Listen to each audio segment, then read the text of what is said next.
আজকের আপনাদের কাছে একটা চিংড়ি মাছের মালাইকারি রেসিপি তুলে ধরলাম। চিংড়ি মাছটা প্রথমে আমি ধুয়ে লবণ লেবু দিয়ে মাখিয়ে রেখে দিয়েছি। এখানটায় নারিকেল পেস্ট 2 চামচ মতো আমি নিয়ে গরম জল দিয়ে 20 মিনিট ভিজিয়ে রেখে দেব। বেশ খানিকটা সর্ষের তেল কড়াতে দিয়ে দিলাম, দারচিনি এলাচ লবঙ্গ ফোড়ন দিলাম। ফোড়নটা থেকে বেশ গন্ধ ছেড়ে এসেছে। এবার কুচিয়ে রাখা পেঁয়াজগুলো আমি দিয়ে দেব। হালকা আছে এটা বেশ নাড়াচাড়া করবো বেশ কিছুক্ষণ। বন্ধুরা, আমি তো এইভাবে চিংড়ি মাছের মালাইকারি বানাই। সামান্য একটু লবণ দিলাম পেঁয়াজটাকে ভাজার জন্য, ঢেকে রাখলাম পেঁয়াজটা নরম হওয়ার জন্য বেশ কিছুক্ষণ। পেঁয়াজটা লাল লাল হয়ে গেছে।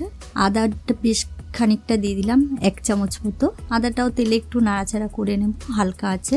টমেটো পেস্ট 2 চামচ মতো দিলাম। এখানে লঙ্কার গুঁড়ো, হলুদ গুঁড়ো, সামান্য কালার আনার জন্য কাশ্মীরি লঙ্কার গুঁড়ো অ্যাড করলাম। সামান্য একটু জল দেব মশলাটাকে কষিয়ে নেওয়ার জন্য। একটু মিষ্টি দিয়ে দিলাম। এখানে মশলা থেকে তেল ছেড়ে এসেছে। একে একে মাছগুলো এবারে ছেড়ে দেব। মশলার সাথে মাছগুলো ভালো করে কষিয়ে নেব আমি এখানে। এদিকে নারকেলটা ভিজিয়ে রেখেছিলাম গরম জলে, পেস্ট করে নিয়েছি। পেস্টটা ভালো করে আমি ছেঁকে নেব। দেখুন বন্ধুরা, নারকেল থেকে আমি অনেকটা দুধ বের করে নিয়েছি। ওই দুধটাই আমি দেব, জল এখানে ব্যবহার করব না। চিংড়ি মাছের মালাইকারি আমি তো এইভাবেই বানাই। আপনারা কোন পদ্ধতিতে বানান অবশ্যই কমেন্টে জানাবেন।